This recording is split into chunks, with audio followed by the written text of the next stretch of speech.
Ashapura news, Kutch જો ધબકાર ને કચ્છીયત જો હુંકાર।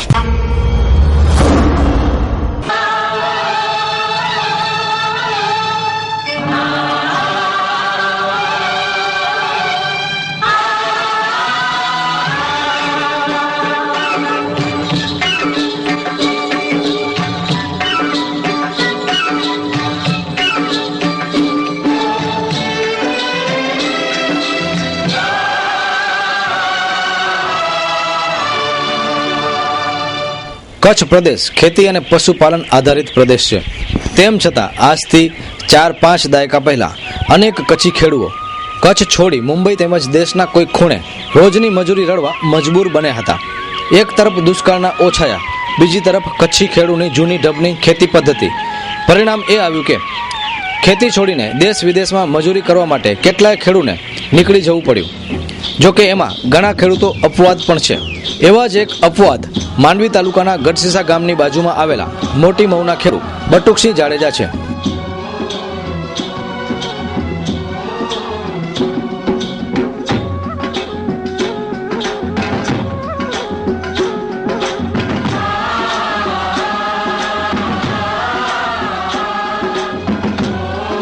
કચ્છ પ્રદેશ ખેતી અને પશુપાલન આધારિત પ્રદેશ છે, પરંતુ સદનસીબે છેલ્લા એક દાયકાથી એટલે કે છેલ્લા 10 વર્ષની વાત કરી તો ભૂકંપ બાદ કચ્છને ઔદ્યોગિક ક્ષેત્રે પણ વિકાસની હરણફાળ ભરી છે। પરંતુ સાથે સાથે ખેતી અને પશુપાલનને આપણે ક્યારે અવગણી ન શકીએ। જો ખેતી અને પશુપાલનને કાઢી નાખીએ તો કચ્છનું અસ્તિત્વ શૂન્ય છે અને ખાસ કરીને પડકારો પણ એટલા જ છે। તો બીજી તરફ આશાના કિરણો પણ એટલા કે જો તમે પ્રયોગ કરો તો કચ્છ જેવો પ્રદેશ એ ક્યાંય જોવા ન મળે। વાત કરીએ આપણે બટુકસિંહ જાડેજાની। એનું નામ છે રામસંગજી મેઘરાજજી જાડેજા, પરંતુ બટુકસિંહ તરીકે જાણીતા આ એક ક્ષત્રિય અગ્રણી છે, ખેડૂતના એક માર્ગદ્રષ્ટા છે, એક કહી શકાય ગાઈડ છે। ગુજરાત સરકાર સહિત અનેક એવોર્ડ એમને મળેલા છે, વિદેશના પ્રવાસો પણ ખાસ કરીને ખેતીને લઈને એમણે કરેલા છે। ત્યારે આનંદની વાત એ છે કચ્છ માટે કે ગુજરાત કૃષિ રત્ન એવોર્ડ જે છે એના માટે 10 ખેડૂતની પસંદગી થઈ છે। એમાં કચ્છનું ગૌરવ એ છે કે એમાં બટુકસિંહ જાડેજાની પણ પસંદગી થઈ છે। ત્યારે આપણે ખાસ કરીને એમણે જાણશું કે એમનું શું આ કઈ રીતે આખો પ્રાવ પાર કર્યો છે, અત્યારે એમને આ એવોર્ડ માટે નોમિની થયા છે, પસંદગી પામ્યા છે, ત્યારે કેટલી ખુશી થાય છે। અને વાત કરશું એમની ખેતીની આખી પદ્ધતિની, એમના સૂચનોની, અને કઈ રીતે હજુ બાગાયત ખેતીમાં આપણે પ્રયોગશીલ ખેતી કરી શકીએ। સર્વપ્રથમ વાત કરી બાપુ, તમે જે છે આ ક્ષેત્રમાં કેટલા વર્ષોથી છો? ખેતી આમ તો અમારા વડીલો પાર્જિત ખેતી છે, પણ જમીન એ ટાઈમમાં ઓછી હોવાથી હું લગભગ 20 વર્ષનો હતો ત્યારે વિદેશમાં કમાવા માટે ગયો હતો, કારણ કે જમીન ઓછી હતી। પછી ત્યાં હું લગભગ 77માં ગયો હતો બાય સીમાં, અને મસ્કત ઓમાનમાં સલાલામાં હું આરબી કંપની હતી નાસર અરબીન, એમાં કામ કરતો હતો। પોતાની જમીન હોવા છતાં છોડવાનું શું કારણ છે? તે વખતમાં એવું હતું કે ખેતીની અંદર એક તો જમીન ઓછી હતી, પછી ચીલા ચાલુ ખેતીમાં આપણે બધું કુટુંબ દિવસે વધતું જાય, અને પછી બધી રીતે આપણને ભરણ પોષણ બધી રીતે થોડીક બધું કામ થોડીક શોર્ટકટમાં કે કમાવ્યા સિવાય બહાર કોઈ ઉપાય નહોતો। અને દુષ્કાળ ઉપર દુષ્કાળ આ કચ્છની અંદર એવું એક છેલ્લા 10-20 વર્ષથી આ જ પ્રમાણે હાલતું હતું, એટલે ગામડાઓ પણ બધા ખાલી થવા માંડતા હતા। જે તે વખતમાં જે મહાજન વર્ગ છે એ બોમ્બેને વેચ કર્યો, અને અમુક જે બીજા વર્ગો છે પટેલો કે અને અમારા જેવા જે છે એ પણ વિદેશમાં ત્યાં નીકળી ગયા। બટુકસિંહે જે આપણે મહેનત કરી, મજૂરી કરી, અને એ સમય ખાસ કરીને તમે પાછા આવ્યા અને વિઝા હોવા છતાં પણ ન જવાનું કારણ શું, અને પિતાશ્રીનો શું આગ્રહ હતો? એમાં એવું હતું કે જમીન ઓછી હતી, પછી હું ત્યાં ગયો। ત્યાં એ ટાઈમમાં એ દેશનો પણ કોઈ વિકાસ નહોતો ઓમાનમાં, તો અમે ત્યાં પણ બહુ ખૂબ દુઃખ સુખ જોઈ, અને એક જ ધ્યેય હતો કે અહીં હું જ્યાં એક એવો દસકો કાઢું, દાયકો, કે મારી જિંદગીની અંદર હું ક્યાંક વિકાસ કરી શકું। કુટુંબ મોટું દિવસે થતું જાય, 5 ભાઈઓનો અમારો કુટુંબ છે, સાથે જ છીએ, અને એ ટાઈમમાં જે અમે કમાણીના પૈસા અહીં મોકલ્યા એ મારા ફાધર બાપુજીએ બધી જમીન લીધી। એ જમીન આજે જે આપણે ઊભા છીએ એ જમીન એવી છે કે જે 2 ફૂટ ખાડો નથી થઈ શકતો એવી પથરાળ જમીન, ડુંગરાળ અને ખાડા ટેકરાવાળી જમીન। એમને અંદરની આત્મા તો બહુ શોખ હતો કે કંઈક હું જમીનને ધરતી માતાને કંઈક કરું, બનાવું, અને આયુર્વેદિક જ્ઞાની હતા, એટલે અમે પછી મેં ત્યાં 3 ભાઈઓને બીજાને બોલાવી લીધા, એટલે અમે 4 જણા થયા છે। આજથી 28 વર્ષ પહેલા બટુકસિંહ વિદેશના વિઝાને ફગાવીને પોતાની ખેતીમાં જોતરવાનું પસંદ કર્યું હતું.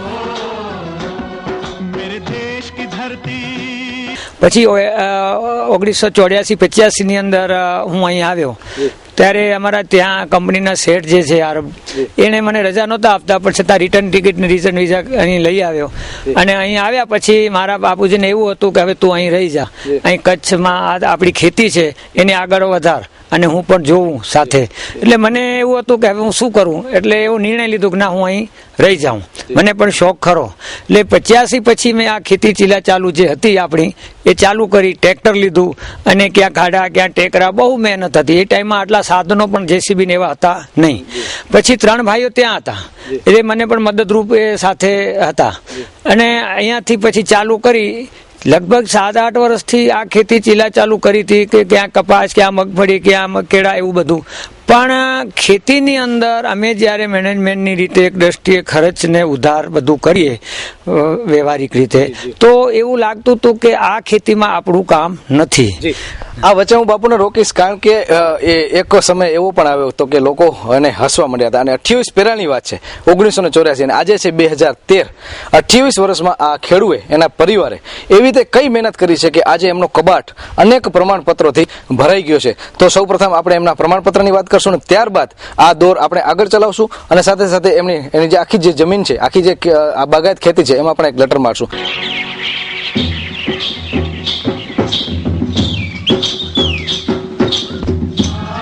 VTV space BJ message type કરીને આપ આપના મોબાઈલથી મોબાઈલ નંબર 9722-430-430 ઉપર મોકલીને કચ્છના ગૌરવ બટુકસિંહ જાડેજાને ગુજરાત કૃષિ રત્ન 2013ના એવોર્ડમાં મોખરાનું સ્થાન અપાવવા માટે ભાગીદાર બની શકો છો.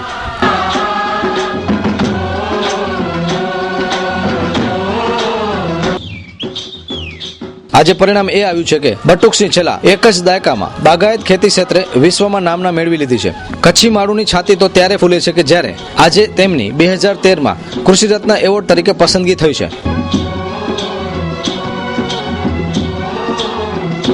મેં જે ચીલા ચાલુ ખેતી કરી હતી ને, એમાં અમને વળતર નહોતી થતી, એટલે કંઈક ચેન્જ કરવાનું મન થયું.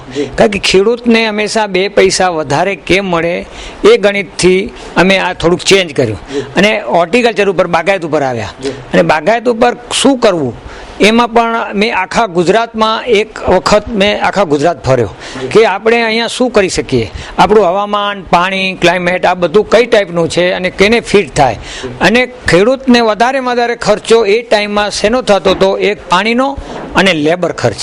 2 વસ્તુ ખર્ચમાં જો ઓછા આપણે એનો ખર્ચ કરી શકીએ તો જ એમાંથી આપણને પ્રોફિટ થઈ શકે.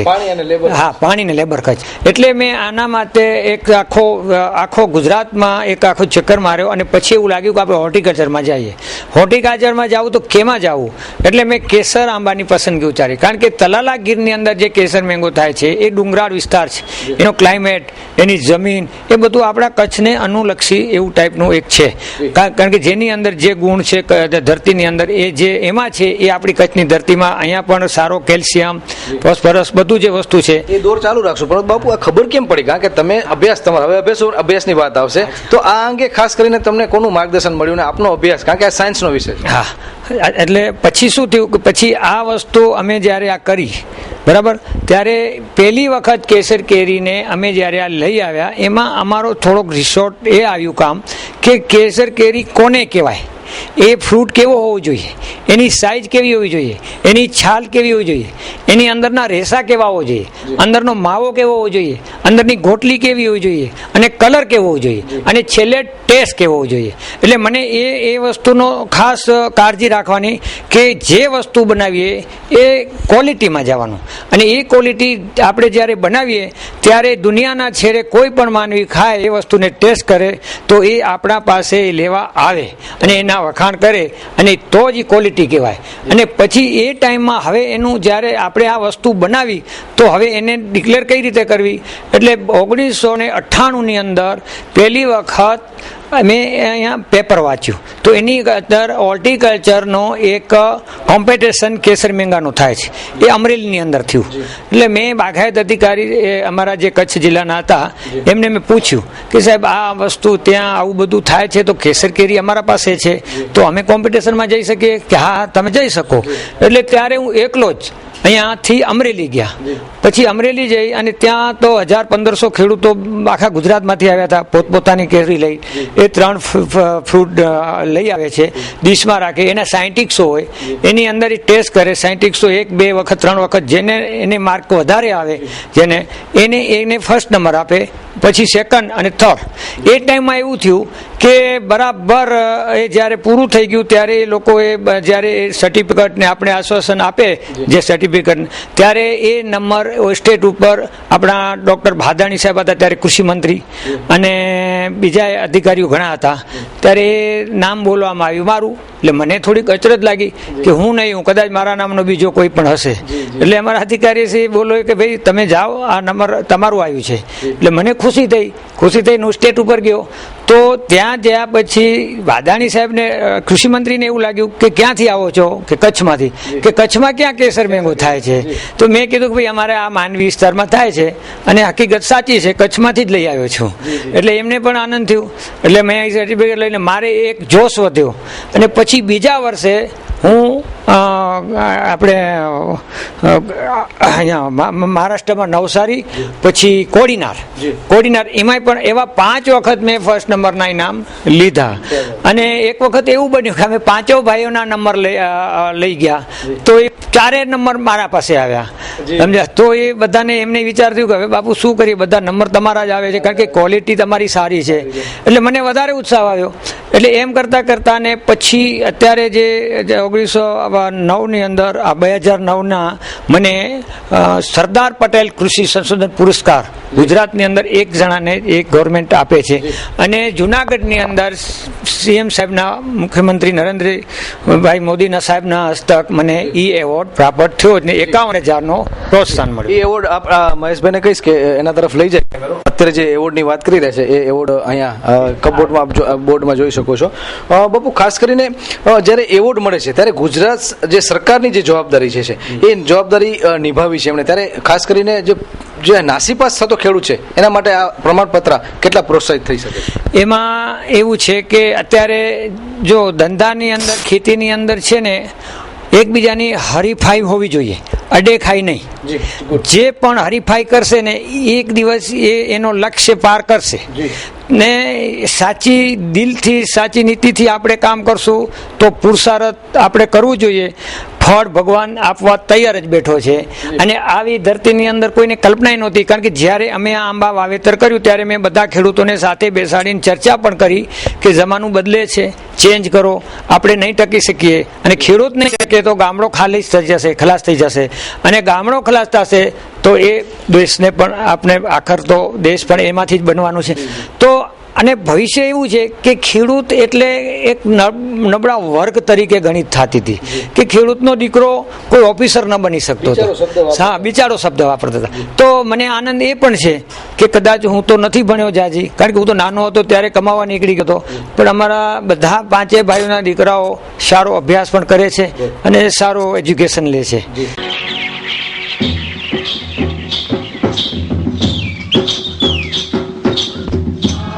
VTV space BJ message type કરીને આપ આપના મોબાઈલથી મોબાઈલ નંબર 9722430430 ઉપર મોકલીને કચ્છના ગૌરવ બટુકસિંહ જાડેજાને ગુજરાત કૃષિ રત્ન 2013ના એવોર્ડમાં મોખરાનું સ્થાન અપાવવા માટે ભાગીદાર બની શકો છો.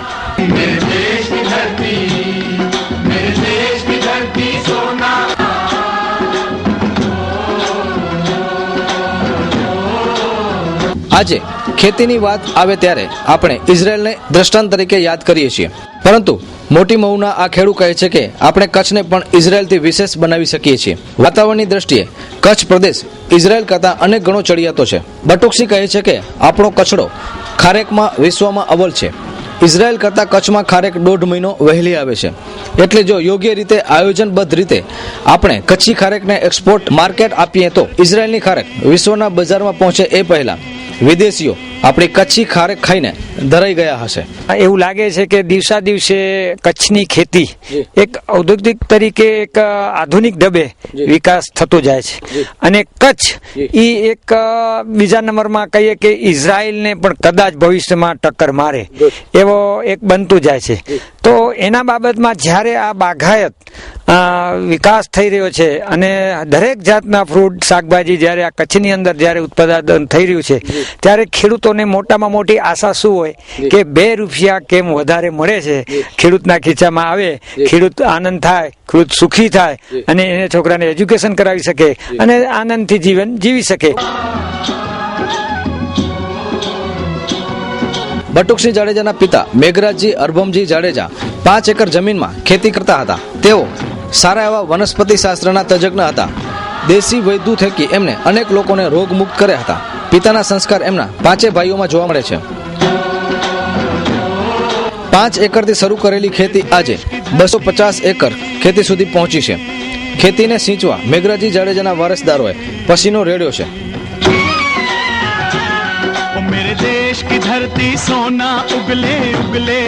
આજે કચ્છને બિન ખેતીના બુલડોઝરથી મુક્ત કરવું હશે તો બાગાયત તરફ આપણા કચ્છી ખેડૂને વળવું પડશે. કચ્છનો તમામ પ્રદેશ કોઈને કોઈ બાગાયતી ખેતી માટે શ્રેષ્ઠ હોવાનું બટુકસિંહ જાડેજા માની રહ્યા છે. ક્યાંક કેસર કેરી થઈ શકે છે તો કચ્છના કોઈક ખૂણે દાડમ થઈ શકે છે તો કચ્છનો અન્ય વિસ્તાર કેળા અને પપૈયા માટે પણ સારી એવી ગુણવત્તા ધરાવતા હોવાનું બટુકસિંહ માની રહ્યા છે. સબસિડીની વાત કરીએ તો 1500 રૂપિયા એક સમય મળતા હતા. અત્યારે કેટલી સબસિડી મળે છે વર્તમાન સરકાર? અત્યારે એ 12 વર્ષ પહેલા 1500 રૂપિયા એક ખેડૂતને મળતા હતા. અત્યારે એક ખેડૂતને 1 હેક્ટર દીઠ આંબાનું વાવેતર કરે તો 43,000 રૂપિયા 16x16 વાવે તો 43,000 રૂપિયા 1 હેક્ટર છે. એવા 4 હેક્ટરની મર્યાદા છે અને દરેકમાં દાડમ, નારિયેલ, ચીકુ, બોર, એમાં બધામાં કેળા, બધામાં સબસિડી છે. વાત કરી તમે પ્રયોગશીલ ખેડૂત તરીકે બહાર આવી રહ્યા છો. આંબો એ આપણો એક અહીંયાનું ફળ છે, પરંતુ ઘણા એવા ફળ જોયા જે તમે ખાસ કરીને કાજુ, તો એવા બધા પ્રયોગ કઈ રીતે સૂજ્યા અને એમાંથી કેટલી સફળતા મળી રહી છે? તો મારો એક નેચરલ એ ટાઈપનો છે કે કાંઈ પણ વસ્તુ ન બને એ અશક્ય નથી, શક્ય છે. દરેક મને એવો શોખ ખરો કે લંડનમાં કોઈ વસ્તુ થતી હોય તો હું શું કામ ન વાવું, એવી રીતે આફ્રિકાની અંદર થતી હોય તો હું શું કામ ન વાવું, એવી રીતે પાકિસ્તાનની અંદર જો સિંદુરી અને ચોરસા કેરી થતી હોય તો હું 2 વર્ષ પહેલા એ પણ મંગાવી અને અહીંયા મારા ફાર્મની અંદર સિંદુરી પણ વાવી છે અને આજે હું ખાવું પણ છું. તો આ એક પ્રયોગ એટલા માટે કરીએ છીએ કે જેમાં એ પ્રયોગો કરતા કરતા અને આપણે એમાં સક્સેસ થઈએ તો એનો વિકાસ આગળ વધારવાનો અને બીજા ખેડૂતોને માર્ગદર્શન આપવાનું. તો કાજુ જે છે કચ્છની એક એવી પરિસ્થિતિ છે કે હલકી જમીન હોય, ડુંગરાળ પ્રદેશ ટાઈપની જમીન હોય, એને પાણી જોઈએ પણ રડી જાય, પાણી ઓછું પાણી, એવી કાજુ પણ થઈ શકે છે. એમાં મેં 200-300 ઝાડ વાવ્યા છે અને સક્સેસ છે. તો દરેક વસ્તુનો માનો એક પ્રયોગ છે કે કાજુ છે, પછી અહીંયા એવા નાના મોટા થોડા તો વેરાયટી મેં લગભગ 50-100 ઘણા બહારના છે જે ડ્રાય ફ્રૂટ કહેવાય, જે બેસન ફ્રૂટ કહેવાય, એ ઘણી જાતના જે એક એવો ફ્રૂટ આવે છે જેને આપણે એક આપણે ઇઝરાયલની અંદર પણ થાય છે અને ચાઇનાની અંદર જેને આપણે રેમોન કરીને એવું કંઈક ફ્રૂટ છે, તો એ પણ મેં અહીંયા લગાડ્યો છે. તો આવી નવી આઈટમો છે. પછી આ જે થાઈલેન્ડની આંબલી છે મીઠી, ઓમ ખાટી કહેવાય પણ એનો મધ મીઠો હોય, તો એવા ઘણા પ્રયોગો અમે કર્યા છે કે સફરજનના પણ પ્રયોગ કર્યા છે પણ એ હવામાનને અનુકૂળ નથી, પ્રયોગ ચાલુ કર્યા છે. આજે જ્યારે ભારતીય રૂપિયો ડોલર સામે પગે પડી રહ્યો છે ત્યારે અર્થતંત્રને ચેતનવંતું બનાવવામાં ખેડૂતની શું ભૂમિકા હોઈ શકે એ અંગે પૂછતા બટુકસિંહ જાડેજા આત્મવિશ્વાસ સાથે કહે છે કે જો ભારતનો ખેડૂત ધારે તો વિશ્વના ડોલર અને પાઉન્ડ ભારતમાં ઠાલવી શકે છે. આપણી પાસે તાકાત છે પરંતુ એનો ઉપયોગ કરવામાં ક્યાંક કચાશ જોવા મળી રહી છે. રાજ્ય સરકારની જેમ કેન્દ્ર સરકાર પણ ખેડૂતની વહારે આવે તો ભારતનો કિસાન પણ વિદેશનું નાણું ભારત લઈ આવી શકે છે. હજુ તમને ક્યાં ખૂટતી કડી છે? સરકારશ્રી પાસે શું અપેક્ષા રાખો છો? અત્યારે આમ જો તો સરકાર પણ બહુ સ્ટ્રિક્ટ છે ખેડૂતોના કામ કરવા માટે. તો એના બાબતમાં જ્યારે આ બાગાયત વિકાસ થઈ રહ્યો છે અને દરેક જાતના ફ્રૂટ શાકભાજી જ્યારે આ કચ્છની અંદર જ્યારે ઉત્પાદન થઈ રહ્યું છે ત્યારે ખેડૂતોને મોટામાં મોટી આશા શું હોય કે 2 રૂપિયા કેમ વધારે મળે છે, ખેડૂતના ખીચામાં આવે, ખેડૂત આનંદ થાય, ખેડૂત સુખી થાય અને એને છોકરાને એજ્યુકેશન કરાવી શકે અને આનંદથી જીવન જીવી શકે. સબસિડીની વાત કરીએ તો 1500 રૂપિયા એક સમય મળતા હતા. અત્યારે કેટલી સબસિડી મળે છે વર્તમાન સરકાર તરફથી? અત્યારે એ 12 વર્ષ પહેલા 1500 રૂપિયા એક ખેડૂતને મળતા હતા. અત્યારે એક ખેડૂતને 1 હેક્ટર દીઠ આંબાનું વાવેતર કરે તો 43,000 રૂપિયા 16x16 વાવે તો 43,000 રૂપિયા 1 હેક્ટર છે. એવા 4 હેક્ટરની મર્યાદા છે. અને દરેકમાં દાડમ, નારિયેલ, ચીકુ, બોર, એમાં બધામાં કેળા, બધામાં સબસિડી છે. ખાસ કરીને આ અંગે યુનિવર્સિટીમાં એક અભ્યાસક્રમ ચાલુ કરે એ માટે શું તમારી સૂચન છે ને માંગ છે? હા, એમાં જરૂરી એ છે કે આ બધું બનતા પછી શું, પછી તો આપણી માર્કેટ તો ભુજ અને ગાંધીધામ, તો એમાં એ માર્કેટ એટલી થઈ ન શકે. તો ખેડૂતને મુખ્ય મુદ્દો એવું છે, બહુ સારું પ્રશ્ન તમે પૂછ્યું.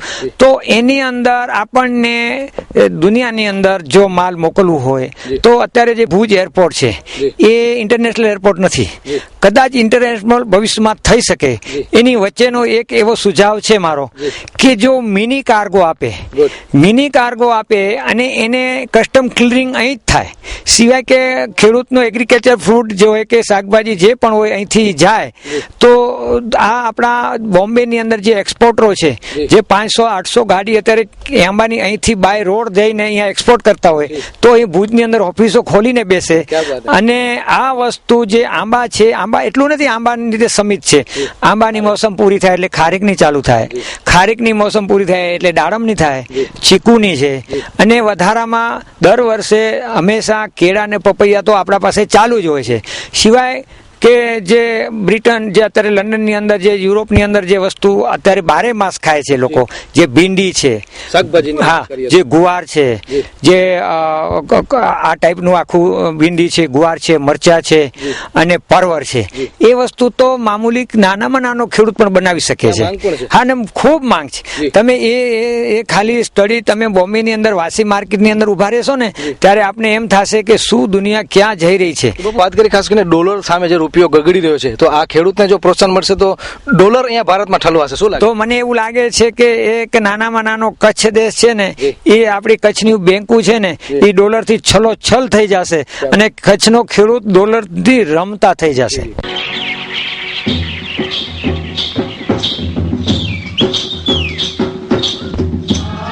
VTV space BJ message type કરીને આપ આપના મોબાઈલથી મોબાઈલ નંબર 9722-430-430 ઉપર મોકલીને કચ્છના ગૌરવ બટુકસિંહ જાડેજાને ગુજરાત કૃષિ રત્ન 2013ના એવોર્ડમાં મોખરાનું સ્થાન અપાવવા માટે ભાગીદાર બની શકો છો.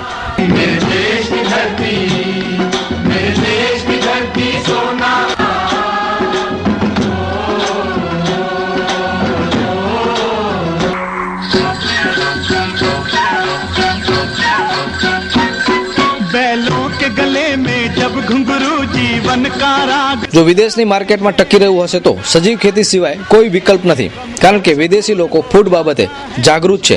ત્યારે સજીવ ખેતી જ વિદેશમાં ચાલી શકે એમ છે. બટુકસિંહ જાડેજાની 250 એકર ખેતી સજીવ ખેતી આધારિત છે. પાંજરાપોળમાંથી ખાતર મંગાવાય છે, વર્મી કમ્પોસ્ટ ખાતરનો ઉપયોગ કરાય છે. આમ દૂધ ન આપતી ગાયોને કતલખાને જતી બચાવી હશે તો ગાયોના ગૌમૂત્ર અને છાણનો ઉપયોગ દરેક ખેડૂતોએ કરવો પડશે તેવું બટુકસિંહ જાડેજા માની રહ્યા છે.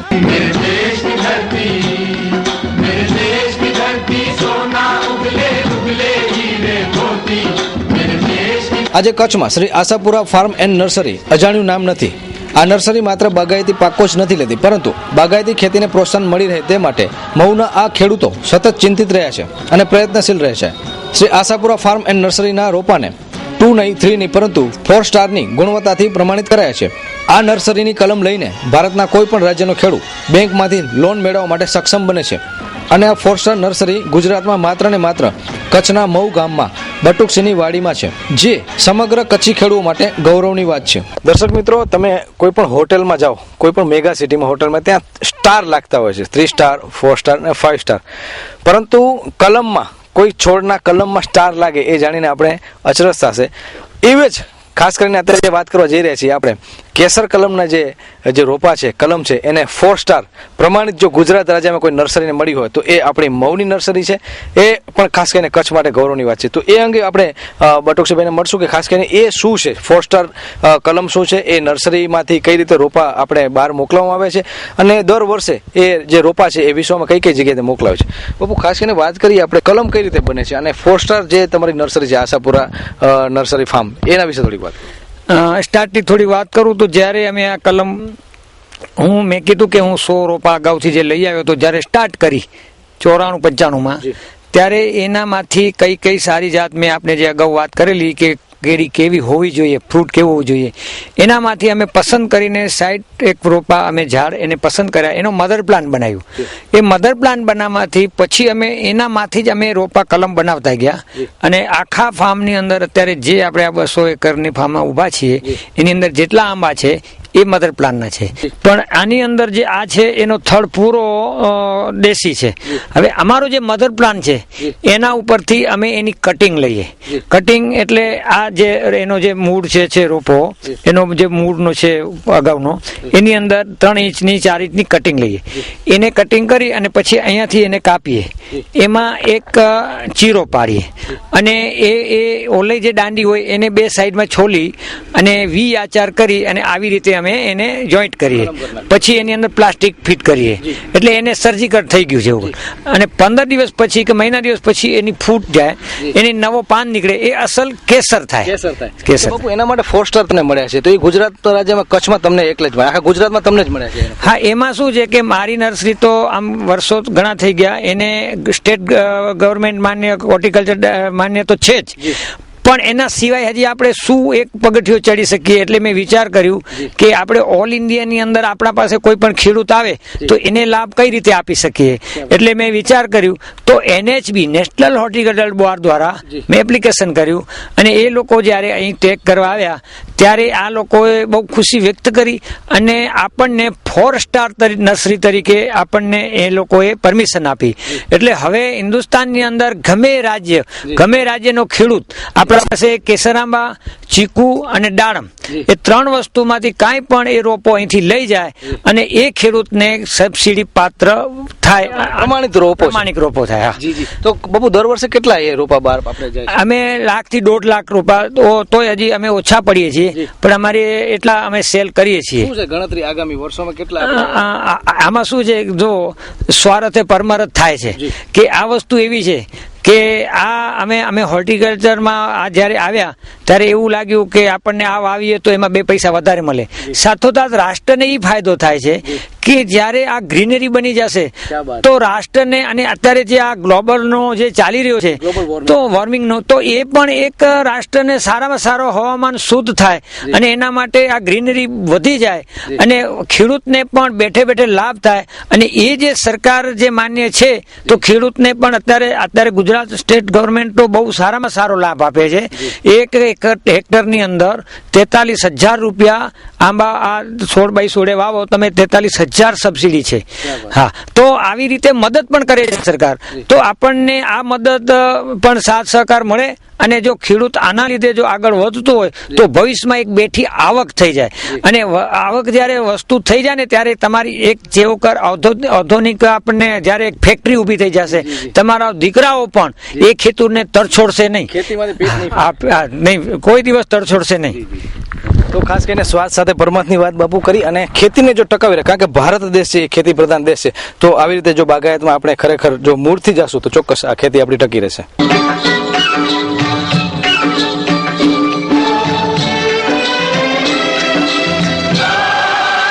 ગુજરાતી ચેનલ VTV દ્વારા વર્ષ 2013ના પ્રયોગશીલ ખેડૂત માટે કૃષિ રત્ન એવોર્ડની જાહેરાત થઈ છે, જેમાં ગુજરાતના 10 ખેડૂતોની પસંદગી થઈ છે. આ 10 ખેડૂતો પૈકી કચ્છમાંથી માત્ર એક જ બટુકસિંહ જાડેજાની પસંદગી થઈ છે. ત્યારે એમને ગુજરાત રત્ન એવોર્ડમાં સૌથી વધારે મત મળે તે માટે મોબાઈલ નંબર 9722 430 430 ઉપર VTV BJ ટાઈપ કરવાથી આપનો એક મત બટુકસિંહને મળશે. મઉની આ વાડીમાં એક તરફ સજીવ ખેતી છે તો એ સજીવ ખેતીના ફળો, શાકભાજી વિદેશમાં કે દેશના ખૂણે તાજા મળી રહે તે માટે અહીં વાડીની વચ્ચોવચ્ચ કોલ્ડ સ્ટોરેજ પણ બનાવવામાં આવ્યું છે. પાણીનો બગાડ ન થાય તે માટે ડ્રીપ ઇરિગેશન એટલે કે ટપક પદ્ધતિથી અહીં પાણી અપાય છે. જોકે તેમ છતાં ઇઝરાયલની જેમ કચ્છની બાગાયતી ખેતીને પણ વિશ્વના નકશા ઉપર મૂકવી હશે તો ખેડૂત સાથે સરકારને પણ ખભે ખભા મિલાવીને ચાલવું પડશે. मेरे देश की धरती